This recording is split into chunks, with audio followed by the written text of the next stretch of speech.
Hello friends, welcome back to Affable the easy and smart learning. അപ്പം നമ്മൾ നോക്കുന്നത് 8ാം ക്ലാസ്സിലെ ബയോളജിയിലെ ചാപ്റ്റർ 2ൻ്റെ ഫൈനൽ പാർട്ടാണ്. Origin of life, origin of living things എന്നാണ് നമ്മുടെ സെക്കൻഡ് ചാപ്റ്ററിൻ്റെ പേര്. അപ്പോൾ അതിൽ ലാസ്റ്റ് സെക്ഷനാണ് നമ്മൾ ഡിസ്കസ് ചെയ്യുന്നത്. ഓക്കെ, അങ്ങനെയാണ് നമുക്ക് ടോപ്പിക്കിലേക്ക് കിടക്കാം. യുറേ മില്ലറുടെ എക്സ്പെരിമെൻ്റ് എങ്ങനെയാണെന്ന് നമുക്കിനി നോക്കി നോക്കാം. കെമിക്കൽ എവല്യൂഷൻ തിയറി ശരിയാണെന്ന് പ്രൂവ് ചെയ്യാനായിട്ട് യുറേ മില്ലറും കൂടെ ഒരു എക്സ്പെരിമെൻ്റ് നടത്തി. അതായത് നമ്മുടെ പ്രിമിറ്റീവ് എർത്തിൽ ഉണ്ടായിരുന്ന കണ്ടീഷൻസ്, പ്രിമിറ്റീവ് എർത്തിൻ്റെ അറ്റ്മോസ്ഫിയർ എങ്ങനെയാണോ അതേപോലെ തന്നെ അവർ എന്ത് ചെയ്തു, അത് റീക്രിയേറ്റ് ചെയ്തു. ലബോറട്ടറിയിൽ നമ്മുടെ പ്രിമിറ്റീവ് എർത്തിലുള്ള അതേ കണ്ടീഷൻസ് അവർ റീക്രിയേറ്റ് ചെയ്തെടുത്തു. എന്നിട്ട് അവർ എക്സ്പെരിമെൻറ്റ്സ് നടത്തിയപ്പോൾ അതിൽ നിന്ന് അവർക്ക് എന്തുണ്ടാക്കാൻ സാധിച്ചു? സിമ്പിളായിട്ടുള്ള ബയോമോളിക്യൂൾസിനെ പ്രൊഡ്യൂസ് ചെയ്യാൻ സാധിച്ചു. അങ്ങനെ അവർക്ക് മനസ്സിലായി എന്ത്, കെമിക്കൽ എവല്യൂഷൻ തിയറി ശരിയാണ്. നമുക്ക് ഈ ഒരു എക്സ്പെരിമെൻറ്റിലൂടെ മനസ്സിലായി. അപ്പോൾ എങ്ങനെയാണ് ഇവർ എക്സ്പെരിമെൻറ്റ് നടത്തിയത് നമുക്ക് നോക്കി നോക്കാം. നമ്മൾ അന്ന് പറഞ്ഞിരുന്നു, അതായത് പ്രിമിറ്റീവ് എർത്തിൽ വോൾക്കാനിക് ഇറപ്ഷൻ, അതുപോലെ തന്നെ ലൈറ്റ്നിങ്, അതൊന്നൊക്കെയുള്ള ഒരു എനർജി നമ്മൾ യൂസ് ചെയ്തിട്ടുണ്ടായിരുന്നു എന്ന് പറഞ്ഞു. ഇതൊക്കെ നമുക്കിനി ആർട്ടിഫിഷ്യലായിട്ട് ലൈറ്റ്നിങ്ങും വോൾക്കാനിക് ഇറപ്ഷനൊക്കെ ലബോറട്ടറിയിൽ ഉണ്ടാക്കാൻ പറ്റുമോ? റീക്രിയേറ്റ് ചെയ്യാൻ പറ്റില്ല അല്ലേ? അപ്പോൾ അതിന് പകരം നമ്മൾ വേറെ കുറച്ച് മെത്തേഡ്സ് ഇവിടെ യൂസ് ചെയ്യുന്നുണ്ട്. ആദ്യം തന്നെ അവർ എന്താ ചെയ്തതെന്ന് വെച്ചാൽ, വാട്ടർ വേപ്പർ പ്രൊഡ്യൂസ് ചെയ്യാനായിട്ട് വെള്ളം നന്നായി ചൂട് പിടിപ്പിച്ചു. നമ്മൾ പറഞ്ഞു നമ്മുടെ ഭൂമിയുടെ അന്നത്തെ കണ്ടീഷൻ വരുന്ന ഭയങ്കര ടെമ്പറേച്ചർ, ഹൈ ടെമ്പറേച്ചർ ആയിരുന്നു അല്ലേ? അപ്പോൾ ആ ഹൈ ടെമ്പറേച്ചർ കൊടുക്കാനും വാട്ടർ വേപ്പർ പ്രൊഡ്യൂസ് ചെയ്യാനൊക്കെ ആയിട്ട് വോൾക്കാനിക് ഇറപ്ഷന് പകരം ഇവിടെ എന്ത് കൊടുത്തു? വെള്ളം നന്നായിട്ട് ചൂടാക്കാനായിട്ട് കുറച്ച് തീ കൊടുത്തു. അപ്പോൾ വെള്ളം എന്തായി? വെള്ളം നന്നായി ചൂടായി. നല്ല ചൂടാണല്ലേ? നന്നായി ചൂടാകുമ്പോൾ എന്താവും? നല്ല ചൂടുള്ള വാട്ടർ വേപ്പർ വന്നു. വാട്ടർ വേപ്പർ ഇങ്ങനെ, നല്ല ചൂടുള്ള വാട്ടർ വേപ്പർ ഇങ്ങനെ മുകളിലേക്ക് പോകുന്ന അവിടെ പിക്ചറിൽ കൊടുത്തിട്ടുണ്ട്. ദെൻ ആ വാട്ടർ വേപ്പർ എങ്ങോട്ടാണ് പോകുന്നേ? അവിടെ ഒരു സ്പെറിക്കൽ ഷേപ്പ്, ഒരു ഗോളാകൃതിയുള്ളൊരു ഭാഗമുണ്ട്. അങ്ങോട്ടാണ് ആ വാട്ടർ വേപ്പർ പോയിക്കൊണ്ടിരിക്കുന്നത്. ആ ഒരു ഭാഗത്ത് രണ്ട് എൻഡിലായിട്ട് ഇലക്ട്രോഡ്സ് വെച്ചിട്ടുണ്ട്. എന്തിനായിരിക്കും ഇലക്ട്രോഡ്സ്? അതായത് നമ്മൾ പറഞ്ഞു പ്രിമിറ്റീവ് എർത്തിൽ സോഴ്സസ് ഓഫ് എനർജി എന്തൊക്കെയായിരുന്നു? ലൈറ്റ്നിങ് ഉണ്ട്, അതുപോലെ തന്നെ വോൾക്കാനിക് ഇറപ്ഷൻ ഉണ്ട് എന്ന് പറഞ്ഞു അല്ലേ? വോൾക്കാനിക് ഇറപ്ഷന് വേണ്ടി നമ്മളിവിടെ ടെമ്പറേച്ചർ കൊടുക്കാനായിട്ട് ഇവിടെ തീ കൊടുത്തിട്ടുണ്ട്. ബോയിലിംഗ്, വെള്ളം ബോയിൽ, കുറച്ച് തീ കാണിച്ചിട്ടുണ്ട്. അടുത്ത നമുക്കിനി വേണ്ടത് ഇടിമിന്നലാണ്. നമുക്ക് ഇടിമിന്നൽ റീക്രിയേറ്റ് ചെയ്യാനൊന്നും പറ്റില്ല. അപ്പോൾ നമ്മളതിന് പകരമായിട്ട് അവിടെ ഇലക്ട്രോഡ്സ് വെച്ചിട്ടുണ്ട്. ആ ഇലക്ട്രോഡ്സിൽ നിന്ന് എന്ത് കിട്ടും? ഒരു ഇലക്ട്രിക് സ്പാർക്ക് കിട്ടുന്നുണ്ട്, ഒരു എനർജി. അതൊരു സോഴ്സ് ഓഫ് എനർജി ആയിട്ട് യൂസ് ചെയ്യുന്നുണ്ട്. അപ്പോൾ അവിടെ ഒരു ഇലക്ട്രിക് സ്പാർക്ക് ഉണ്ട്. അതുപോലെ തന്നെ ആ ഒരു സ്പെറിക്കൽ ഷേപ്പിൻ്റെ ഉള്ളിൽ നമ്മുടെ ആ പ്രിമിറ്റീവ് എർത്തിൽ എന്തൊക്കെ ഗ്യാസസ് ആണോ ഉണ്ടായിരുന്നത്, ആ ഗ്യാസസ് ഒക്കെ അതിനുള്ളിൽ നിറച്ചിട്ടുണ്ട്. അതായത് മീഥെയിൻ ഉണ്ട്, അമോണിയ ഉണ്ട്, ഹൈഡ്രജൻ ഉണ്ട്, വാട്ടർ വേപ്പറൊക്കെ നമ്മൾ എന്തിൽ നിറച്ചിട്ടുണ്ട്? ആ ഒരു സ്പെറിക്കൽ ഷേപ്പിൽ നമ്മൾ നിറച്ചു. നമ്മൾ പറഞ്ഞു നമ്മുടെ പ്രിമിറ്റീവ് എർത്തിലുള്ള ഗ്യാസസ് എന്ന് പറഞ്ഞാൽ hydrogen, methane, carbon dioxide, hydrogen sulphide, അമോണിയൊക്കെയാണ്. അപ്പോൾ ഇതെല്ലാം നമ്മൾ എവിടെ നിറച്ചു? ആ ഒരു സ്പെറിക്കൽ ഷേപ്പിൽ ഈ ഗ്യാസസ് ഒക്കെ നിറച്ചിട്ടുണ്ട്. Gases similar to those in the primitive earth atmosphere. Primitive എർത്തിൻ്റെ അറ്റ്മോസ്ഫിയറിലുള്ളതുപോലെ തന്നെയുള്ള ഗ്യാസസ് ഒക്കെ നമ്മൾ ആ ഒരു സ്പെറിക്കൽ ഷേപ്പിൽ ഇവർ നിറച്ചു. ദെൻ എന്ത് ചെയ്തു? ആ നമ്മുടെ ഹോട്ടായിട്ടുള്ള വാട്ടർ വേപ്പർ അവിടെ നിന്ന് ഇങ്ങോട്ട് പുറത്തേക്ക് വരികയാണ്. അവിടുത്തെ പുറത്തേക്ക് വന്നാൽ നമുക്ക് എന്ത് ചെയ്യണം? നമ്മൾ അടുത്ത് എന്താ പഠിച്ചേ? ഹോട്ടായിട്ടുള്ള വാട്ടർ വേപ്പറിന് കണ്ടൻസേഷൻ സംഭവിച്ചു അല്ലേ? തണുത്തുറഞ്ഞ് ഘനീഭവിച്ചു. അപ്പം നമ്മുടെ ഹോട്ടായിട്ടുള്ള വാട്ടർ വേപ്പറിനെ തണുപ്പിക്കണം. തണുപ്പിക്കാനായിട്ട് അവിടെ എന്ത് വെച്ചിട്ടുണ്ടായിരുന്നു? ഒരു കണ്ടൻസർ വെച്ചിട്ടുണ്ടായിരുന്നു. അപ്പോൾ ഈ കണ്ടൻസറിലൂടെ ഹോട്ട് വാട്ടർ പുറത്തേക്ക് പോവുകയും കോൾഡ് വാട്ടർ ഉള്ളിലേക്ക് വരികയും ചെയ്യുന്നുണ്ട്. അപ്പോൾ നമ്മുടെ ചൂടായിട്ട് വന്ന നീരാവി ഇവിടെ എത്തിയപ്പോഴേക്കും എന്തായി? കണ്ടൻസറിലൂടെ കടന്നു പോകുമ്പോഴേക്കും തണുക്കാൻ തുടങ്ങി. പിന്നീട് തണുത്തപ്പോൾ എന്തായി? തണുത്തത് വാട്ടർ വേപ്പർ, വാട്ടർ ഡ്രോപ്ലെറ്റ്സ് ആയിട്ട് മാറി. വാട്ടർ വേപ്പർ കണ്ടൻസറിലൂടെ കടന്നു പോയപ്പോൾ തണുത്ത് അത് വാട്ടർ ഡ്രോപ്ലെറ്റ്സ് ആയിട്ട് മാറി. ആ വാട്ടർ ഡ്രോപ്ലെറ്റ്സ് നമ്മൾ കണക്ട് ചെയ്തിട്ട് ചെക്ക് ചെയ്തപ്പോൾ അതിൽ എന്ത് ചെയ്യാൻ പറ്റി? അതിൽ ബയോമോളിക്യൂൾസിൻ്റെ സാന്നിധ്യം കണ്ടെത്തി എന്നാണ് പറയുന്നത്. Water droplets containing biomolecules. കണ്ടൻസറിലൂടെ കടന്നു വരുന്ന വാട്ടർ ഡ്രോപ്ലെറ്റ്സിൽ എന്തുണ്ടായിരുന്നു? ബയോമോളിക്യൂൾസിൻ്റെ പ്രസൻസ് ഉണ്ടായിരുന്നു. Biomolecules which is the building block of protein. Amino acids, നമുക്ക് ആ ബയോമോളിക്യൂൾസിൽ അമിനോ ആസിഡ് ആയിരുന്നു ഉണ്ടായിരുന്നത്. അമിനോ ആസിഡ് എന്ന് പറയുന്നത് എന്താണ്? പ്രോട്ടീൻ്റെ ബിൽഡിംഗ് ബ്ലോക്കിൽ വരുന്ന ഇമ്പോർട്ടൻ്റ് ആയിട്ടുള്ള ആളാണ് അമിനോ ആസിഡ്. അപ്പോൾ ആ അമിനോ ആസിഡിൻ്റെ പ്രസൻസ് നമുക്കിങ്ങനെ കണ്ടുപിടിക്കാൻ പറ്റിയെന്നാണ് പറയുന്നത്. അപ്പോൾ കെമിക്കൽ എവല്യൂഷൻ തിയറി പ്രൂവ് ചെയ്യാനായിട്ട് കൊണ്ടുവന്നൊരു എക്സ്പെരിമെൻ്റ് ആണ് യുറേ മില്ലർ എക്സ്പെരിമെൻറ്റ്. യുറേയും മില്ലറും കൂടെ നമ്മുടെ പ്രിമിറ്റീവ് എർത്തിലുള്ള അതേ കണ്ടീഷൻസ് എന്ത് ചെയ്തു? ലബോറട്ടറിയിൽ റീക്രിയേറ്റ് ചെയ്തു. ഫസ്റ്റ് എന്താ ചെയ്തത്? പ്രിമിറ്റീവ് എർത്തിൽ ഹൈ ടെമ്പറേച്ചർ ആയിരുന്നു, വാട്ടർ വേപ്പർ ആയിരുന്നു ഉണ്ടായിരുന്നത്. അപ്പോൾ ആ ഹൈ ടെമ്പറേച്ചർ കിട്ടാനും വാട്ടർ വേപ്പറിനായിട്ട് അവർ എന്ത് ചെയ്തു? അവിടെ കുറച്ച് തീ ഉപയോഗിച്ചു. വെള്ളം നന്നായിട്ട് ചൂട് പിടിപ്പിച്ച് ഹൈ ടെമ്പറേച്ചർ കൊടുത്ത് വെള്ളത്തിന് എന്താക്കി മാറ്റി? വാട്ടർ വേപ്പറാക്കി മാറ്റി. ഈ വാട്ടർ വേപ്പർ ഇങ്ങനെ കടന്നുപോയി എവിടെ എത്തി? ഇലക്ട്രോഡ്സിൻ്റെ അവിടെ എത്തി. അവിടെ 2 ഇലക്ട്രോഡ്സ് സെറ്റ് ചെയ്തിട്ടുണ്ടായിരുന്നു. ആ ഇലക്ട്രോഡ്സിൽ നിന്ന് ഇലക്ട്രിക് സ്പാർക്ക് കൊടുത്തിട്ടുണ്ടായിരുന്നു. ലൈറ്റ്നിങ്ങിന് പകരമാണ് ഇവിടെ ഇലക്ട്രോഡ്സ് യൂസ് ചെയ്തത്. അതൊരു സോഴ്സ് ഓഫ് എനർജി. ലൈറ്റ്നിങ് എനർജിയാണ് നമ്മുടെ പ്രിമിറ്റീവ് എർത്തിലെ ഒരു സോഴ്സ് ഓഫ് എനർജി ഉണ്ടായിരുന്നത്. നമുക്ക് ലൈറ്റ്നിങ് കൊണ്ടുവരാൻ പറ്റാത്തത് കൊണ്ട് യുറേയും മില്ലറും കൂടെ അവിടെ ഇലക്ട്രോഡ്സ് വെച്ച് അതിൽ നിന്നൊരു സോഴ്സ് ഓഫ് എനർജി പ്രൊഡ്യൂസ് ചെയ്തു. ദെൻ അതുപോലെ തന്നെ നമ്മുടെ പ്രിമിറ്റീവ് എർത്തിലുണ്ടായിരുന്ന ഗ്യാസസ് ഒക്കെ ആ സ്ഫെറിക്കൽ ഷേപ്പിനുള്ളിൽ അവർ നിറച്ചിട്ടുണ്ടായിരുന്നു. അപ്പോൾ ആ ഗ്യാസസിലൂടെയൊക്കെ വാട്ടർ വേപ്പർ കടന്നുപോയി. ദെൻ ആ വാട്ടർ വേപ്പറിനെ എന്ത് ചെയ്തു? കണ്ടൻസറിലൂടെ കടത്തിവിട്ട് തണുപ്പിച്ചെടുത്തു. കണ്ടൻസറിലൂടെ കടന്നുപോയി വാട്ടർ വേപ്പർ തണുത്തതിന് ശേഷം എന്തായിട്ട് മാറി? വാട്ടർ ഡ്രോപ്ലെറ്റ്സ് ആയിട്ട് മാറി. ആ വാട്ടർ ഡ്രോപ്ലെറ്റ്സ് കളക്ട് ചെയ്തപ്പോൾ അതിൽ എന്തുണ്ടായിരുന്നു? ബയോമോളിക്യൂൾസ് ആയിട്ടുള്ള അമിനോ ആസിഡിൻ്റെ പ്രസൻസ് ഉണ്ടായിരുന്നു. ഈ അമിനോ ആസിഡ്സ് എന്താണ്? പ്രോട്ടീൻ്റെ മെയിൻ ബിൽഡിംഗ് ബ്ലോക്ക് ആയിട്ട് വരുന്ന അമിനോ ആസിഡ്സ് നമുക്ക് ആ വാട്ടർ ഡ്രോപ്ലെറ്റ്സിന് കണ്ടെത്താൻ പറ്റിയെന്നാണ് പറയുന്നത്. അപ്പോൾ ഇതിൽ നിന്ന് നമുക്ക് എന്താ മനസ്സിലായത്? This experiment was conducted by artificially recreating the conditions of primitive earth in a laboratory. ഒരു ലബോറട്ടറിയിൽ പ്രിമിറ്റീവ് എർത്തിൻ്റെ കണ്ടീഷൻ റീക്രിയേറ്റ് ചെയ്യാണ് ശരിക്കും ചെയ്തത്. Through this experiment, scientists were able to synthesize amino acids, the biomolecules. അപ്പോൾ ഇങ്ങനെ എന്ത് ചെയ്യാൻ പറ്റി? ബയോമോളിക്യൂൾസ് ആയിട്ടുള്ള അമിനോ ആസിഡ്സിനെ സിന്തസൈസ് ചെയ്യാൻ പറ്റി. It provided evidences that under suitable conditions biomolecules can be formed from inorganic components. അതായത് ഇനോർഗാനിക് കമ്പോണൻസിൽ നിന്ന് ബയോമോളിക്യൂൾസ് സൂറ്റബിൾ കണ്ടീഷൻ വരുമ്പോൾ ഇനോർഗാനിക് കോമ്പൗണ്ട്സിൽ നിന്ന് ബയോമോളിക്യൂൾസ് ഉണ്ടാവുമെന്ന് ഇതിലൂടെ നമുക്ക് എന്ത് ചെയ്യാൻ പറ്റി? പ്രൂവ് ചെയ്യാൻ പറ്റി എന്നാണ് പറയുന്നത്. ഇനി അവിടെ ഒരു ഇൻഡിക്കേറ്റേഴ്സ് കൊടുത്തിട്ടുണ്ട്. നമുക്ക് ആ ബോക്സ് ഒന്ന് കംപ്ലീറ്റ് ആക്കി നോക്കാം. നമുക്കിപ്പോൾ പ്രിമിറ്റീവ് എർത്തിൻ്റെ കണ്ടീഷനും അതുപോലെ തന്നെ യുറേയും മില്ലറുടെ എക്സ്പെരിമെൻറ്റിൽ നടത്തിയ ലബോറട്ടറി കണ്ടീഷൻസും മനസ്സിലായി. അങ്ങനെയാണ് നമുക്കൊരു ടേബിൾ കംപ്ലീറ്റ് ചെയ്യാനുണ്ട്. നമുക്കതൊന്ന് കംപ്ലീറ്റ് ചെയ്ത് നോക്കാം. ഫസ്റ്റ് തന്നെ പ്രിമിറ്റീവ് എർത്തിലുള്ള ഗ്യാസസ് ഏതൊക്കെയായിരുന്നു എന്നാണ് ചോദിക്കുന്നത്. പ്രിമിറ്റീവ് എർത്തിലുള്ള ഗ്യാസസ് എന്ന് പറയുന്നത് hydrogen, methane, carbon dioxide, hydrogen sulphide, ammonia, water vapour ആയിരുന്നു പ്രിമിറ്റീവ് എർത്തിൽ ഉണ്ടായിരുന്നത്. ലബോറട്ടറി സെറ്റപ്പിലോ എക്സ്പെരിമെൻ്റൽ സെറ്റപ്പിൽ എന്തൊക്കെയായിരുന്നു ഉണ്ടായിരുന്നത്? Gases methane, ammonia, hydrogen, water vapour. ഇതായിരുന്നു എക്സ്പെരിമെൻ്റൽ സെറ്റപ്പിൽ നമ്മൾ യൂസ് ചെയ്ത ഗ്യാസസ്. അടുത്തത് സോഴ്സ് ഓഫ് എനർജിയാണ്. പ്രിമിറ്റീവ് എർത്തിൽ ഉണ്ടായിരുന്ന സോഴ്സ് ഓഫ് എനർജി എന്ന് പറയുന്നത് lightning and thunder, sunlight and ultraviolet rays. ലൈറ്റ്നിങ്ങും തണ്ടറും അതുപോലെ തന്നെ സൺലൈറ്റ് ഉണ്ടായിരുന്നു, അൾട്രാ വയലറ്റ് റേസ് യൂസ് ചെയ്തിട്ടുണ്ടായിരുന്നു പ്രിമിറ്റീവ് എർത്തിൽ. ദെൻ നമ്മൾ എക്സ്പെരിമെൻ്റൽ സെറ്റപ്പിൽ എന്താ യൂസ് ചെയ്തത്? ഇലക്ട്രിക് സ്പാർക്കാണ് യൂസ് ചെയ്തത് അല്ലേ? അവിടെ സോഴ്സ് ഓഫ് എനർജി ആയിട്ട് നമ്മൾ യൂസ് ചെയ്തത് ഇലക്ട്രിക് സ്പാർക്കാണ്. അടുത്തത് ബയോമോളിക്യൂൾസ് ആണ്, സിമ്പിൾ ബയോമോളിക്യൂൾസ് ആണ്. പ്രിമിറ്റീവ് എർത്തിൽ ഉണ്ടായിരുന്ന ബയോമോളിക്യൂൾസ് ഏതായിരുന്നു? പ്രിമിറ്റീവ് എർത്തിൽ ഉണ്ടായ ബയോമോളിക്യൂൾസ് ന്യൂക്ലിക് ആസിഡും ലിപ്പിഡും ആണ് അല്ലേ? ന്യൂക്ലിക് ആസിഡും ലിപ്പിഡ് ഷീറ്റുമാണ് പ്രിമിറ്റീവ് എർത്തിൽ ഉണ്ടായത്. യുറേയും മില്ലറുടെ എക്സ്പെരിമെൻറ്റിൽ നമ്മൾ ക്രിയേറ്റ് ചെയ്ത ബയോമോളിക്യൂൾസ് ഏതായിരുന്നു? അവിടെ അമിനോ ആസിഡാണ് ക്രിയേറ്റ് ചെയ്തത് അല്ലേ? അമിനോ ആസിഡ്സ് ആയിരുന്നു ക്രിയേറ്റ് ചെയ്തിട്ടുണ്ടായിരുന്നത്. അപ്പോൾ ഇതൊക്കെയാണ് നമ്മൾ എക്സ്പെരിമെൻ്റൽ സെറ്റപ്പിലും അതുപോലെ തന്നെ നമ്മുടെ പ്രിമിറ്റീവ് എർത്തിലും ഉണ്ടായിരുന്ന അറ്റ്മോസ്ഫിയറിക് കണ്ടീഷൻസ് ഇത്രയൊക്കെയാണ്. അടുത്ത് നമുക്ക് നോക്കാനുള്ളത് from primitive cell to complex organism. ഒരു പ്രിമിറ്റീവ് സെല്ലിൽ നിന്ന് എങ്ങനെയാണ് കോംപ്ലെക്സ് ആയിട്ടുള്ള ഓർഗനിസംസ് ഒക്കെ ഉണ്ടായത് എന്നാണ് പറയുന്നത്. പ്രിമിറ്റീവ് സെല്ലിന് കുറേ ചേഞ്ചസ് ഒക്കെ സംഭവിച്ചിട്ടാണ് കോംപ്ലെക്സ് ആയിട്ടുള്ള ഓർഗനിസംസ് ഒക്കെ ഉണ്ടായത്. The primitive cell is composed of nucleic acid capable of self-replication and lipid layer covering it. ആദ്യമായിട്ടുണ്ടായ പ്രിമിറ്റീവ് സെല്ലിന് എന്തിനുള്ള കപ്പാസിറ്റി ഉണ്ടായിരുന്നു? സെൽഫ് റെപ്ലിക്കേഷനുള്ള കപ്പാസിറ്റി ഉണ്ടായിരുന്നു. സെൽഫ് റെപ്ലിക്കേഷൻ എന്ന് പറഞ്ഞാൽ സ്വന്തമായിട്ട് ഡിവൈഡ് ചെയ്ത് മാറാനുള്ള കഴിവ് ഉണ്ടായിരുന്ന സെല്ലായിരുന്നു. പ്രിമിറ്റീവ് സെൽ ഉണ്ടാക്കിയത് ന്യൂക്ലിക് ആസിഡ് കൊണ്ടായിരുന്നു.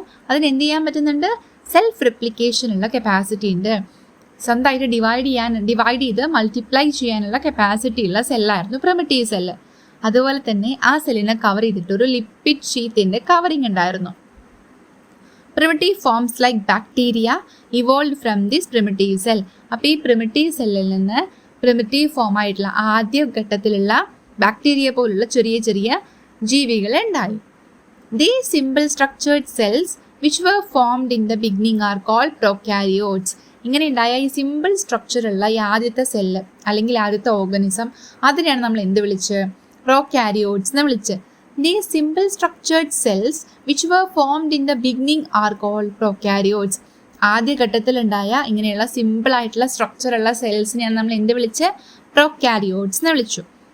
അപ്പം എങ്ങനെയാണ് ഒരു പ്രിമിറ്റീവ് സെല്ലിന് കോംപ്ലക്സ് ഓർഗനിസം ഉണ്ടായതെന്ന് ചോദിച്ചാൽ, പ്രിമിറ്റീവ് സെല്ലിന് കുറേ ചേഞ്ചസ് ഒക്കെ വന്നിട്ടാണ് കോംപ്ലക്സ് ഓർഗനിസം ആയിട്ട് മാറിയത്. നമ്മുടെ പ്രിമിറ്റീവ് സെൽ എന്തുകൊണ്ടാണ് ഉണ്ടാക്കിയിരിക്കുന്നത്? പ്രിമിറ്റീവ് സെൽ ഉണ്ടാക്കിയിരിക്കുന്നത് ന്യൂക്ലിക് ആസിഡ് കൊണ്ടാണ്. ഈ സെല്ലിന് എന്ത് ചെയ്യാൻ പറ്റും? സെൽഫ് റെപ്ലിക്കേഷൻ ഉള്ള കപ്പാസിറ്റി ഉണ്ട്. ന്യൂക്ലിക് ആസിഡ് കൊണ്ടാണ് ഉണ്ടാക്കിയിരിക്കുന്നത് നമ്മുടെ പ്രിമിറ്റീവ് സെല്ല്. അതിന് സെൽഫ് റെപ്ലിക്കേഷൻ ഉള്ള കപ്പാസിറ്റി ഉണ്ട്. അതുപോലെ തന്നെ അതിനെ പ്രൊട്ടക്ട് ചെയ്തിട്ട് ഒരു ലിപ്പിഡ് ലെയർ ഉണ്ട്. ഇതിൽ നിന്നാണ് പ്രിമിറ്റീവ് ഫോംസ് ആയിട്ടുള്ള ബാക്ടീരിയാസ് ഒക്കെ ഇവോൾവ് ചെയ്ത് വന്നത്. ഇങ്ങനെയുള്ള സിമ്പിൾ സ്ട്രക്ചർ ആയിട്ടുള്ള ഈ സെല്ലിനെയാണ് നമ്മൾ എന്ത് വിളിച്ച്? പ്രോകാരിയോട്സ് എന്ന് വിളിച്ച്. ഇങ്ങനെയുള്ള ഈ സിമ്പിൾ ആയിട്ടുള്ള പ്രോകാരിയോട്സിൽ നിന്നാണ് കോംപ്ലക്സ് സെൽസ് ഉള്ള ജീവികളൊക്കെ ഉണ്ടായത്. അത് നമ്മൾ വിളിക്കുന്ന പേരാണ് യൂക്യാരിയോട്ടിക് സെൽ. പ്രോകാരിയോട്ടിക് സെല്ലിൽ നിന്നാണ് ഇനി യൂക്യാരിയോട്ടിക് സെൽ ഉണ്ടായത്. അതെങ്ങനെ നമുക്ക് നോക്കി നോക്കാം.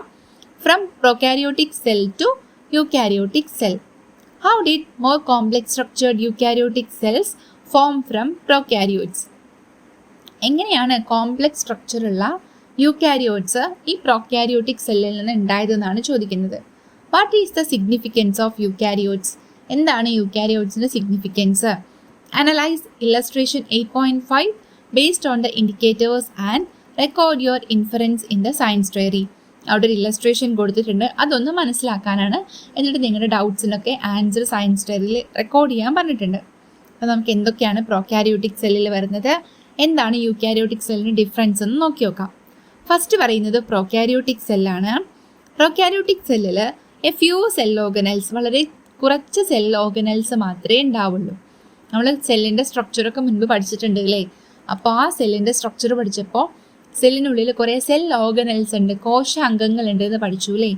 ആ സെൽ ഓർഗനൽസ് ഒക്കെ വളരെ കുറവായിരിക്കും ഇതിൽ, പ്രോകാരിയോട്ടിക് സെല്ലിൽ. അതുപോലെ തന്നെ cell organelles have no membranous covering. Cell ഓർഗനൽസിനൊന്നും എന്തില്ല, അതിന് പുറത്തായിട്ട് കവറിങ് ഒന്നുമില്ല. അതുപോലെ തന്നെ മെംബ്രെയിൻ ബൗണ്ട് ന്യൂക്ലിയസ് ആബ്സെൻറ്റ്. എന്താ ആബ്സെൻ്റ് ആണ്? ഒരു മെംബ്രെയിൻ ബൗണ്ട് ആയിട്ടല്ല, ഒരു പുറത്തൊരു ആവരണമുള്ള ന്യൂക്ലിയസ് ഒന്നും ഇല്ല. ന്യൂക്ലിയസ് ഉണ്ട്, പക്ഷെ അതിന് പുറത്ത് എന്തില്ല, ന്യൂക്ലിയസിന് പുറമേയുള്ള ആവരണമൊന്നും ഇല്ല, അതിന് പുറമേ ഒരു ലെയർ ഒന്നും ഇല്ല, കവറിങ് ഒന്നും ഇല്ലാത്ത ന്യൂക്ലിയസ് ആണ് ഇതിലുള്ളത്, പ്രോകാരിയോട്ടിക് സെല്ലിലുള്ളത്. അപ്പോൾ എന്തൊക്കെയാണ് പ്രോകാരിയോട്ടിക് സെല്ലിൻ്റെ പ്രത്യേകതകൾ?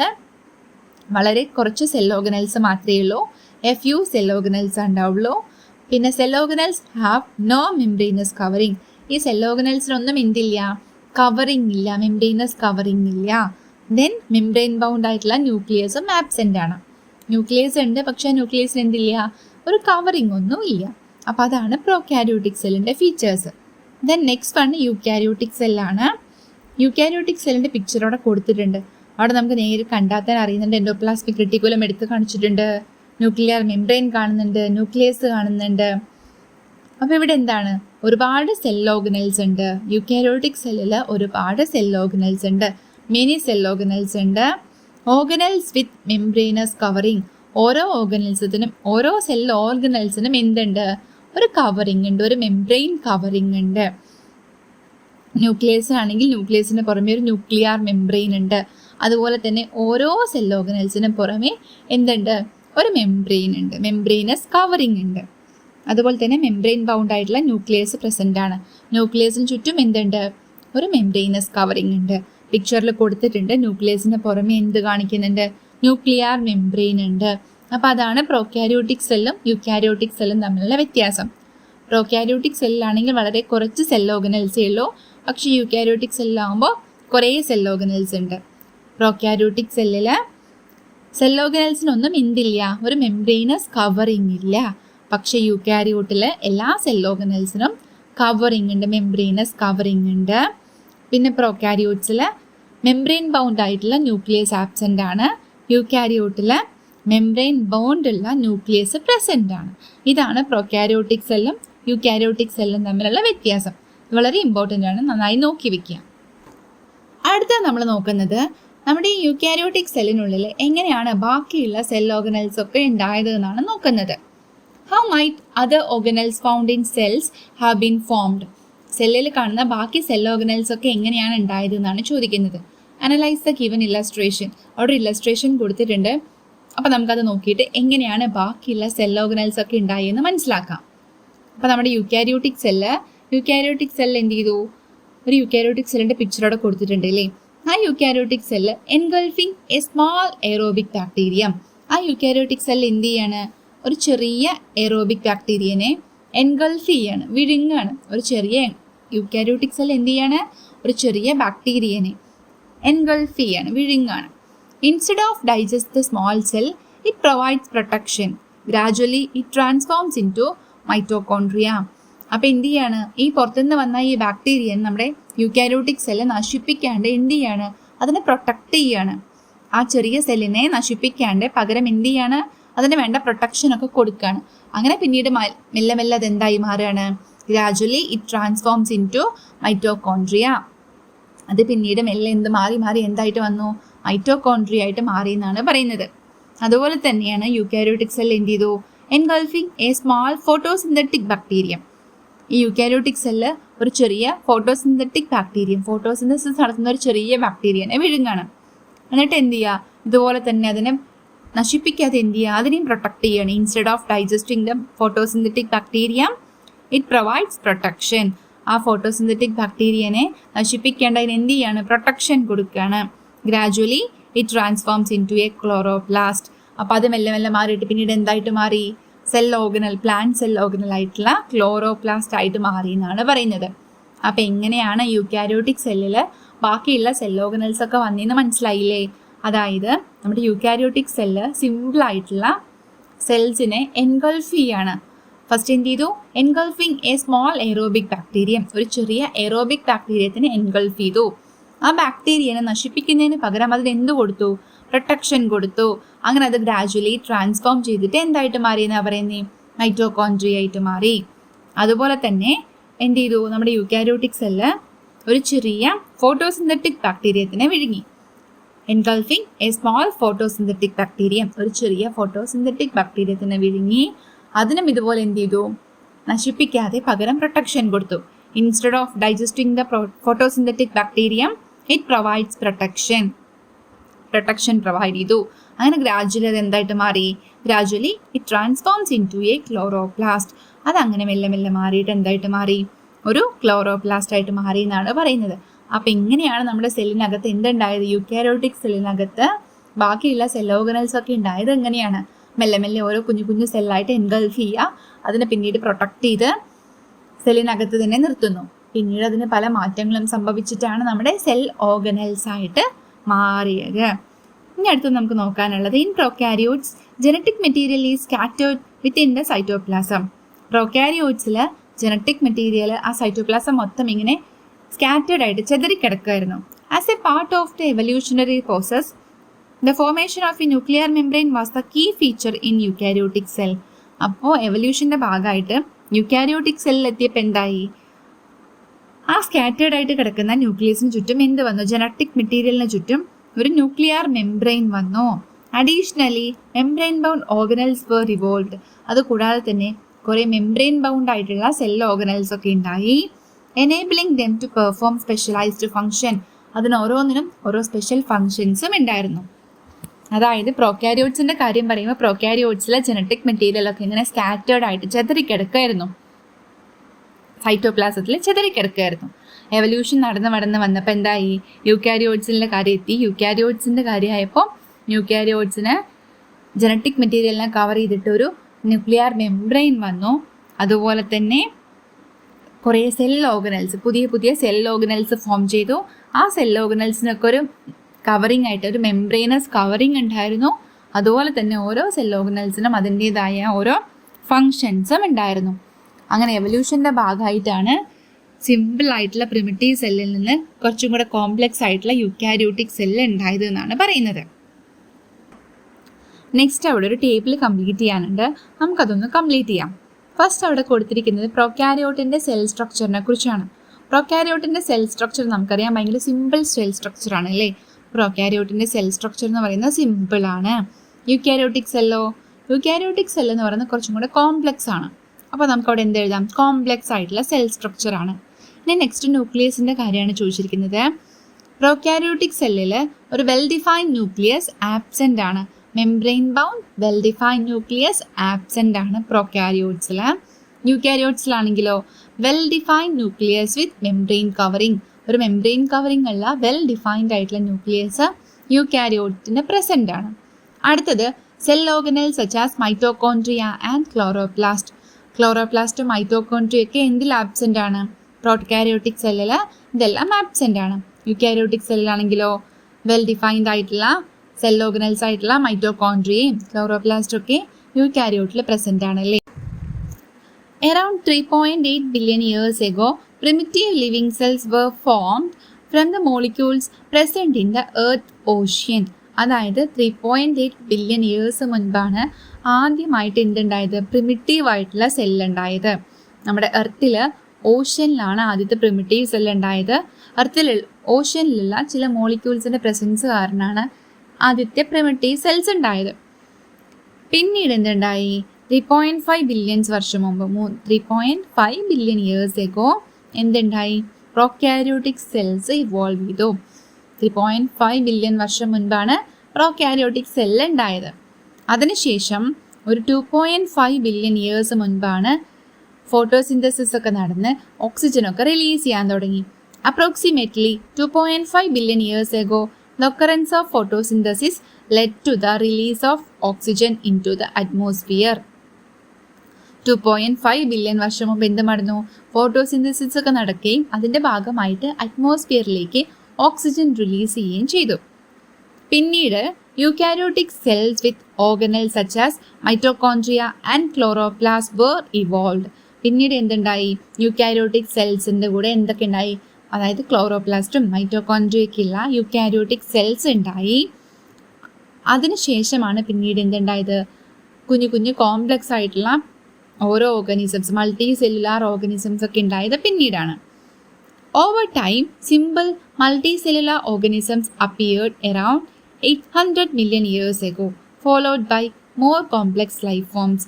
അതിനുശേഷമായിട്ട് പിന്നീട് ഓരോ മാറ്റങ്ങളൊക്കെ നടന്നിട്ടാണ് ഇന്ന് കാണുന്ന തരത്തിലുള്ള കോംപ്ലക്സ് ആയിട്ടുള്ള ഓർഗാനിസംസ് ഒക്കെ ഉണ്ടായത് എന്നാണ് പറയുന്നത്.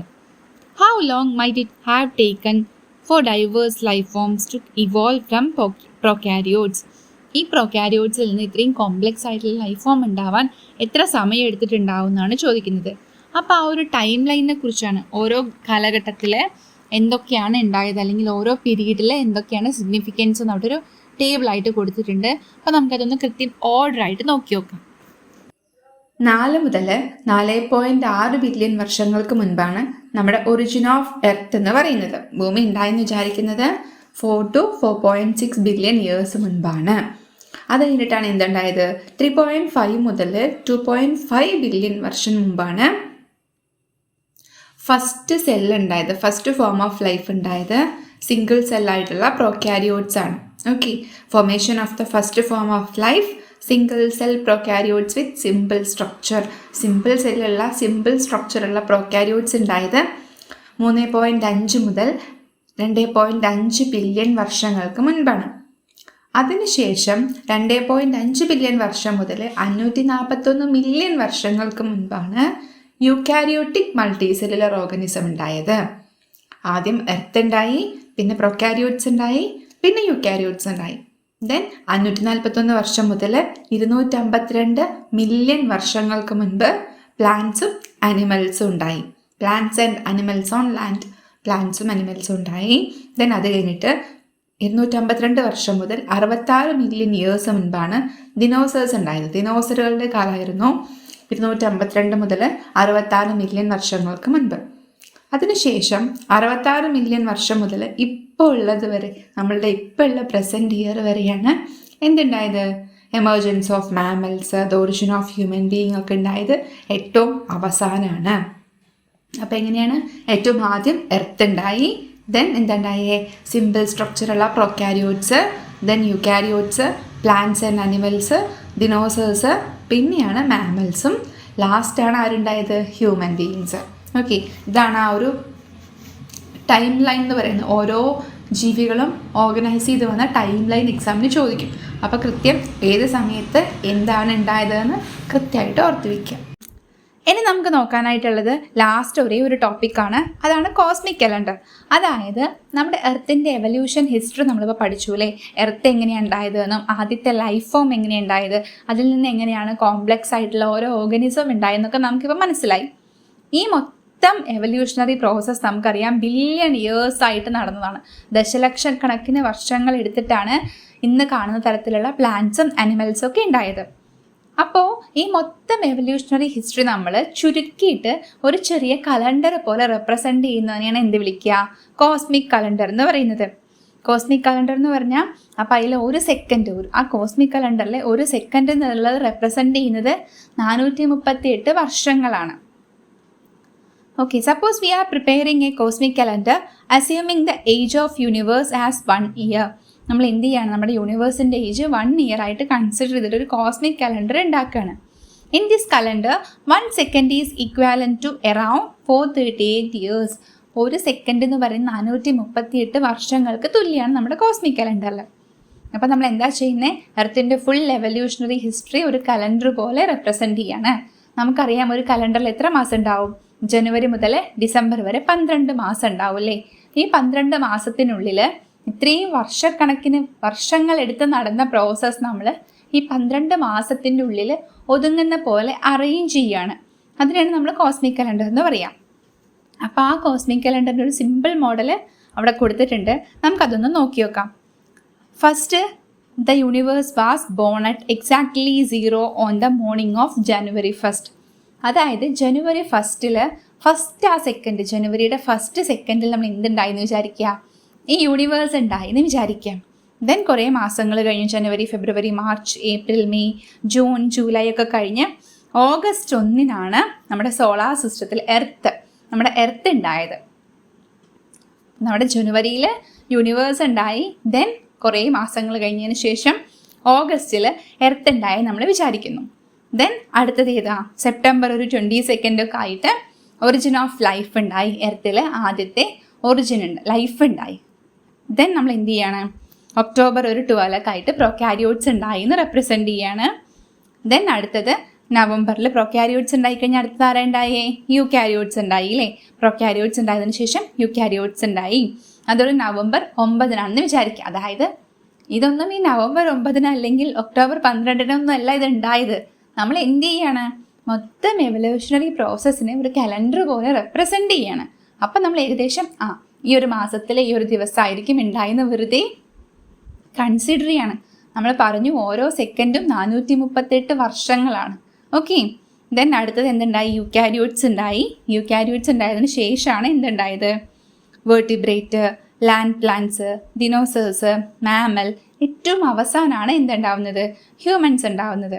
December 18 vertebrates, December 20 land plants കൊടുത്തിട്ടുണ്ട്.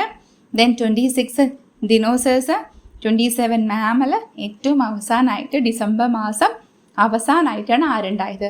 ഹ്യൂമൻസ് ഉണ്ടായത്. അപ്പോൾ നമ്മുടെ കോസ്മിക് കലണ്ടറിൽ അല്ലെങ്കിൽ എവല്യൂഷണറി പ്രോസസ്സിൽ ഏറ്റവും